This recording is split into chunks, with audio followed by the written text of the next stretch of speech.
السلام علیکم، آپ دیکھ رہے ہیں مریم وائس میں آپ کو خوش آمدید۔ آج ہم بات کریں گے پیارے آقا نبی کریم صلی اللہ علیہ وآلہ وسلم کی پیاری لخت جگر حضرت فاطمہ الزہرا کی۔ آپ کا نکاح کیسے ہوا حضرت علی علیہ السلام سے، کیسے آپ نے مدینہ سے ہجرت کی، سب جاننے کے لیے آپ سے گزارش ہے کہ ہماری ویڈیو کو پورا ضرور دیکھیے گا۔ پسند آئے تو لائک، شیئر، سبسکرائب ضرور کیجیے گا۔ تو چلیں آئیں شروع کرتے ہیں۔ حضرت فاطمہ الزہرا رضی اللہ تعالی عنہا کی ولادت بعثت نبوی صلی اللہ علیہ وآلہ وسلم سے تقریباً 5 سال قبل حضرت خدیجہ الکبریٰ رضی اللہ تعالی عنہا کے بطن سے مکہ مکرمہ میں ہوئی۔ روایات میں آتا ہے کہ جس وقت حضرت فاطمہ الزہرا رضی اللہ تعالی عنہا اپنی والدہ ماجدہ ام المؤمنین حضرت خدیجہ رضی اللہ تعالی عنہا کے بطن میں تھی تو انہیں جنت کی خوشبو آتی تھی۔ ام المؤمنین حضرت خدیجہ رضی اللہ تعالی عنہا نے اس کا تذکرہ حضور نبی اکرم صلی اللہ علیہ وآلہ وسلم سے کیا، اور پھر جس وقت حضرت فاطمہ الزہرا رضی اللہ تعالی عنہا دولت ہوئی تو حضور نبی کریم صلی اللہ علیہ وآلہ وسلم نے آپ رضی اللہ تعالی عنہا کا ماتھا چومنے کے بعد فرمایا، مجھے اس کے سر سے جنت کی خوشبو آتی ہے۔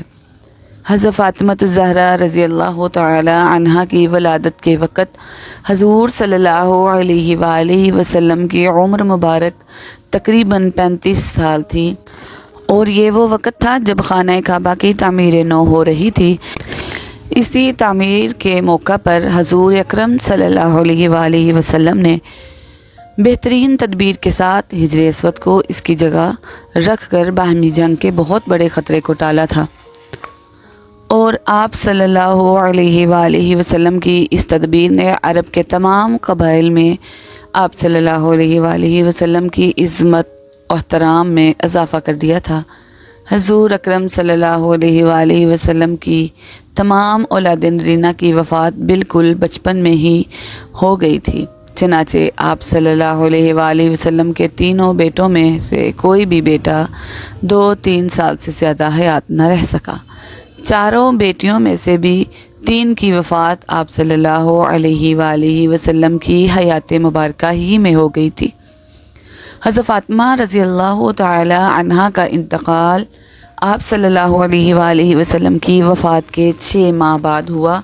آپ صلی اللہ علیہ وآلہ وسلم کی چاروں بیٹیوں میں سے کوئی بھی بیٹی 30 سال سے زیادہ باحیات نہ رہ سکی۔ حضور صلی اللہ علیہ وآلہ وسلم کی زندگی کے آخری سالوں میں تو آپ صلی اللہ علیہ وآلہ وسلم کی توجہات محبت کا مرکز فطری طور پر حضرت فاطمہ رضی اللہ تعالی عنہا بن گئی تھی۔ یوں بھی وہ حضور اکرم صلی اللہ علیہ وآلہ وسلم کی بہت ہی چہیتی بیٹی تھی۔ آپ رضی اللہ تعالی عنہا نے اپنی والدہ ماجدہ حضرت خدیجہ الکبریٰ رضی اللہ تعالی عنہا کے زیر سایہ تربیت اور پرورش پائی۔ ابھی حضرت فاطمہ رضی اللہ تعالی عنہا 15 سال کی تھی کہ ماں کی شفقت سے محروم ہو گئیں۔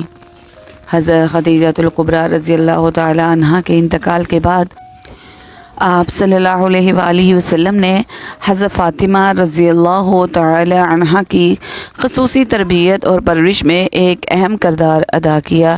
ان کے علاوہ حضرت فاطمہ رضی اللہ تعالی عنہا کی بہنوں نے بھی آپ کی ہمہ وقت دل جوئی فرمائی۔ حضرت فاطمہ الزہرا رضی اللہ تعالی عنہا حضور صلی اللہ علیہ وآلہ وسلم کے مشابہ تھیں۔ حضرت فاطمہ رضی اللہ تعالی عنہا جس وقت چلتی تو آپ کی چال ڈھال رسول اللہ صلی اللہ علیہ وآلہ وسلم کے بالکل مشابہ ہوتی تھی۔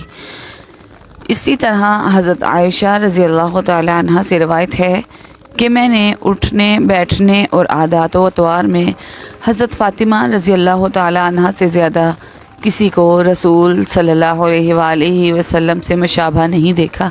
ترمذی۔ حضرت فاطمہ الزہرا رضی اللہ تعالی عنہا بچپن ہی سے رسول اللہ صلی اللہ علیہ وآلہ وسلم کی بڑی خدمت کرتی تھی۔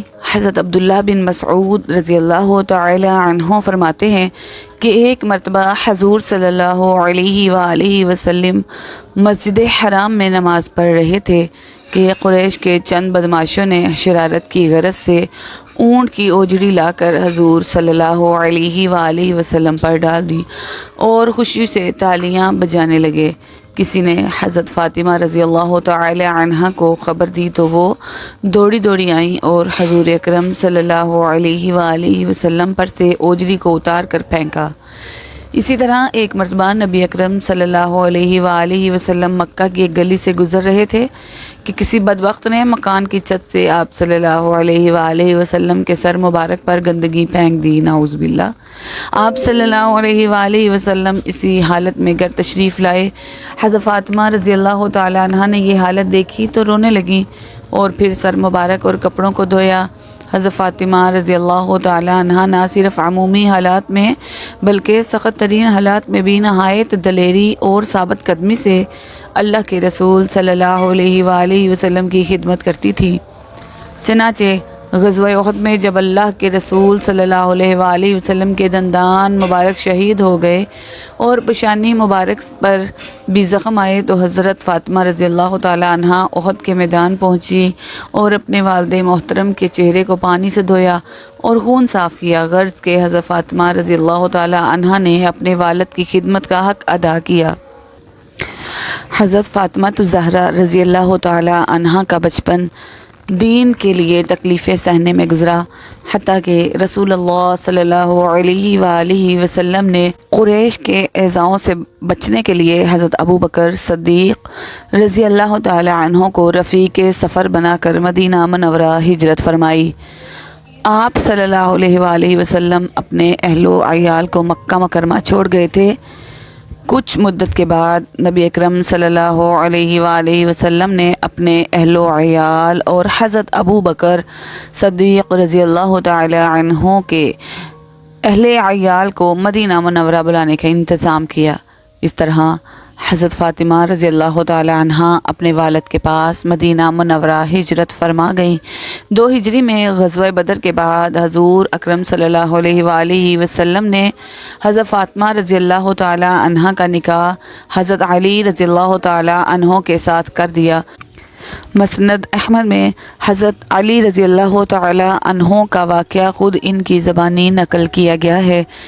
جب میں نے حضور اکرم صلی اللہ علیہ وآلہ وسلم کی صاحبزادی حضرت فاطمہ رضی اللہ تعالی عنہ کے بارے میں اپنے نکاح کا پیغام دینے کا ارادہ کیا تو میں نے دل میں کہا کہ میرے پاس کچھ بھی نہیں، پھر یہ کام کیوں کر انجام پائے گا، لیکن اس کے بعد ہی دل میں حضور اکرم صلی اللہ علیہ وآلہ وسلم کی سخاوت اور نوازش کا خیال آ گیا، لہٰذا میں نے حاضر خدمت ہو کر پیغام نکاح دے دیا۔ آپ صلی اللہ علیہ وآلہ وسلم نے سوال فرمایا، تمہارے پاس مہر میں دینے کے لیے کچھ ہے؟ میں نے عرض کیا، نہیں۔ آپ صلی اللہ علیہ وآلہ وسلم نے فرمایا، تمہاری ذرہ کہاں گئی؟ میں نے کہا، جی ہاں وہ تو ہے۔ آپ صلی اللہ علیہ وآلہ وسلم نے فرمایا، فروخت کر کے مہر میں دے دو۔ مورخین فرماتے ہیں کہ حضور صلی اللہ علیہ وآلہ وسلم کے فرمان پر حضرت علی رضی اللہ تعالی عنہ نے اپنی ذرہ فروخت کی تھی جو حضرت عثمان غنی رضی اللہ تعالی عنہ نے خریدی تھی، لیکن بعد میں حضرت عثمان غنی رضی اللہ تعالی عنہ نے حضرت علی رضی اللہ تعالی عنہ کو یہ ذرہ بطور ہدیہ واپس کر دی تھی۔ اس واقعہ سے مہر کی ادائیگی کی اہمیت کا اندازہ لگایا جا سکتا ہے کہ آپ صلی اللہ علیہ وآلہ وسلم نے مہر کی ادائیگی کے لیے حضرت علی رضی اللہ تعالی عنہ کی پسندیدہ چیز کو فروخت کرا دیا تھا۔ تمام روایات کو جمع کرنے کے بعد جنت میں ساری عورتوں کی سردار کا جہیز صرف چند چیزوں پر مشتمل تھا: ایک چارپائی، ایک بچھونا، ایک چمڑے کا تکیہ جس میں کھجور کی چھال بھری ہوئی تھی، ایک چکی، بعض روایات میں 2 چکیوں کا تذکرہ ہے، 2 مشکیزیں جس کے ذریعے کنویں وغیرہ سے پانی بھر کے لایا جا سکتا ہے۔ حضرت فاطمہ رضی اللہ تعالی عنہ کو حضور صلی اللہ علیہ وآلہ وسلم نے جنت کی عورتوں کی سردار بنایا ہے۔ ان کی شادی کس سادگی سے حضور صلی اللہ علیہ وآلہ وسلم نے انجام دی، کہ حضرت علی رضی اللہ تعالی عنہ نے نکاح کا پیغام دیا۔ آپ صلی اللہ علیہ وآلہ وسلم نے حضرت فاطمہ رضی اللہ تعالی عنہا کے سامنے ان کا تذکرہ کیا۔ آپ خاموش رہیں، جو رضامندی کی دلیل ہوا کرتی ہے۔ آپ صلی اللہ علیہ وآلہ وسلم نے حضرت علی رضی اللہ تعالی عنہ کے نکاح کا پیغام کو قبول فرما لیا اور مہر متعین کر کے اس وقت چند صحابہ اکرام رضی اللہ تعالی عنہم کی موجودگی میں نکاح پڑھا دیا۔ چند ماہ بعد سادگی کے ساتھ رخصتی ہو گئی۔ نزہت المجالس میں منقول ہے کہ جب ابو البشر حضرت آدم علیہ السلام کو تخلیق کیا گیا اور نور محمدی صلی اللہ علیہ وآلہ وسلم کو آپ علیہ السلام میں تفویض کیا گیا تو آپ علیہ السلام کے حسن و جمال کا یہ عالم تھا کہ آپ علیہ السلام کا دایاں رخسار سورج کی شعاؤں پر اور بایاں رخسار چاند کی روشنی پر غالب تھا۔ پس جب حضرت حوا علیہ السلام کو تخلیق کیا گیا تو وہ بھی بے پناہ حسن کی مالک تھیں۔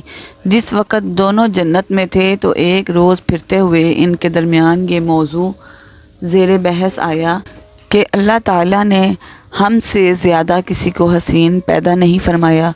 ابھی دونوں کے درمیان یہ گفتگو جاری تھی کہ حضرت جبرائیل علیہ السلام تشریف لائے اور اللہ تبارک و تعالیٰ کے حکم کے مطابق انہیں لے کر جنت کے ایک محل میں چلے گئے جو سرخ یاقوت کا بنا ہوا تھا۔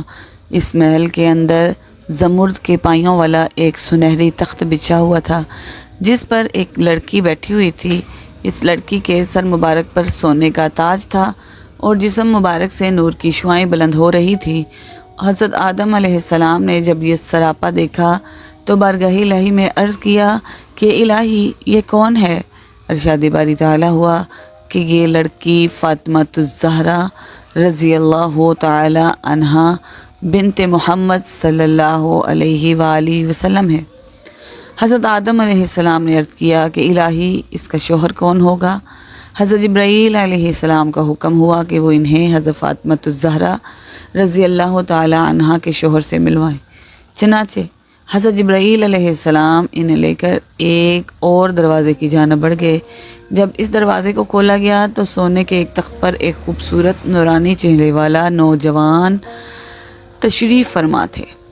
حضرت آدم علیہ السلام کو حضرت جبرائیل علیہ السلام نے بتایا کہ یہ حضرت علی بن ابو طالب رضی اللہ تعالی عنہ ہیں اور ان کا نکاح حضرت فاطمہ الزہرا رضی اللہ تعالی عنہا سے ہوگا۔ حضرت آدم علیہ السلام نے اس مبارک جوڑے کو دعا دی اور وہاں سے واپس تشریف لے آئے۔ اللہ رب العزت سے دعا ہے کہ اللہ پاک ہمیں اسلام کے راستے پہ چلنے والا بنائے، آمین۔